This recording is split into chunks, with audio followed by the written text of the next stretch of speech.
आजादी से पहले की बात है। गंगाराम नाम के एक व्यक्ति थे। वह बहुत पढ़े लिखे थे। बस अब जरूरत थी तो एक नौकरी की।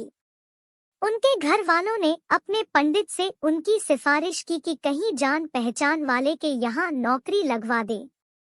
पंडित ने कहा कि उनके जान पहचान में साहब का एक चपरासी है, उससे बात करने पर नौकरी का जुगाड़ हो सकता है। अगले दिन जाना निश्चित हुआ। दोनों जाकर उस चपरासी से मिले। पंडित ने उस चपरासी से कहा कि इस साहब से मिलवा कर किसी नौकरी पर लगवा देना। गंगाराम को लेकर वह चपरासी साहब के दफ्तर में जा पहुंचा। साहब के आने का समय हो रहा था। गंगाराम को वहां बैठाकर वह चपरासी साहब के कमरे में गया। तुम यहाँ बैठो, साहब जैसे ही आते हैं मैं उन्हें तुमसे मिलवा दूंगा। कहते हुए चपरासी साहब के लिए पानी लेने चला गया। गंगाराम बहुत ही सीधे स्वभाव के थे। चपरासी के जाने के बाद उन्हें समझ नहीं आ रहा थे कि कहाँ बैठना है, तो बिना ज्यादा सोचे विचारे वह जाकर साहब की कुर्सी पर बैठ गए।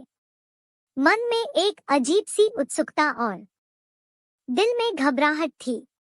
साहब उस इलाके के चीफ इंजीनियर थे।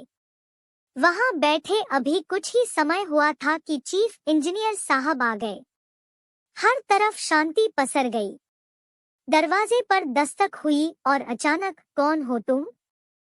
पूछने वाला और कोई नहीं खुद साहब ही थे।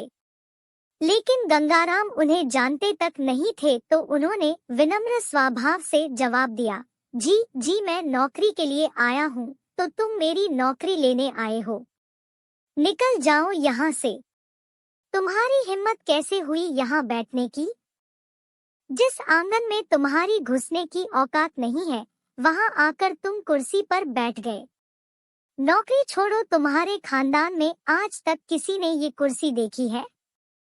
और न आने क्या क्या कहते हुए साहब ने उसे धक्के देकर बाहर निकल दिया।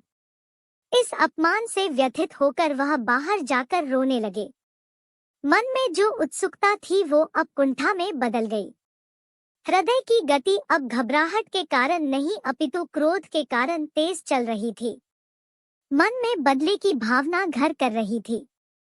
दिल में आ रहा था कि उसी वक्त उस साहब के पास जाएं और एक जोरदार तमाचा उनके मुंह पर रसीद कर दे या फिर एक पत्थर उठाकर उसके सिर पर दे मारे। पर गंगाराम ने ऐसा करना उचित न समझा। उन्होंने इस अपमान का कारण जानने की कोशिश की और इस नतीजे पर पहुंचे कि वो सचमुच इस कुर्सी के लिए लायक नहीं थे, इसलिए उनका इतना अपमान हुआ।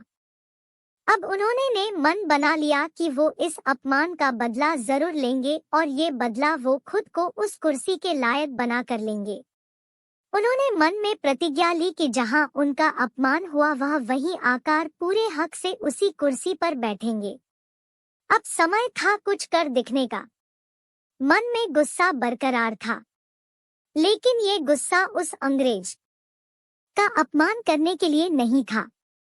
ये गुस्सा था अपने आप को कुछ बनाने का, जिससे वो अंग्रेज तो क्या किसी की भी हिम्मत न हो उन्हें उस कुर्सी पर बैठने से रोकने की। उन्हें खुद की औकात पर उठे सवाल का जवाब देना था। कोई गलत कदम उठाकर खुद पर कोई लांछन नहीं लगाना था, बल्कि खुद को उस बुलंदी तक ले आना था जहां कोई उनकी औकात पूछने की हिम्मत न करता। और ये सब चल रहा था तो बस एक क्रोध के कारण। कुछ सालों बाद गंगाराम ने इंजीनियरिंग की डिग्री हासिल की और अंग्रेजी सरकार ने ही उन्हें सर की उपाधि दी। अब समय था अपने बदले को पूरा करने का, उस गुस्से को बाहर निकालने का जिसने इतने सालों से उन्हें इस मुकाम पर पहुंचने के लिए प्रतिबद्ध करके रखा। इसके बाद गंगाराम की नौकरी उसी दफ्तर में लगाई गई और उनके स्वागत में वही अंग्रेज इंजीनियर खड़ा था। ये दृश्य देख गंगाराम के मन में कुछ हद तक संतुष्टि हुई। जैसे ही वह उस अंग्रेज इंजीनियर के पास पहुंचे, उन्होंने कहा, पहचाना मुझे? वह अंग्रेज गंगाराम को पहचान नहीं पाया था। इससे पहले वह कुछ बोलता गंगाराम बोले, मैं वही लड़का हूँ जो यहाँ नौकरी के लिए आया था और आपने उसका बहुत अपमान किया था। उस अंग्रेज इंजीनियर ने गंगाराम से हाथ मिलते हुए कहा, बहुत अद्भुत इंसान हो, सच में यहाँ पहुँच गए। वैसे तुम्हें गुस्सा नहीं आया था? साहब गुस्सा तो बहुत आया था, गुस्सा तो आज तक है। इसी गुस्से के कारण तो मैं यहाँ पहुँचा हूँ।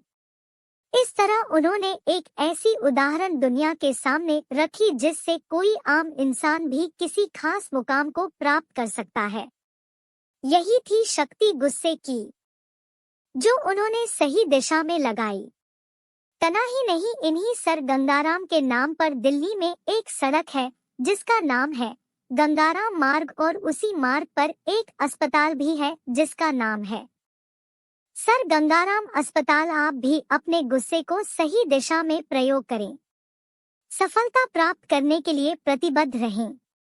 दुनिया को दिखा दे कि आप वो नहीं जो दुनिया आपको समझती है, बल्कि उससे कई गुना अच्छे हैं।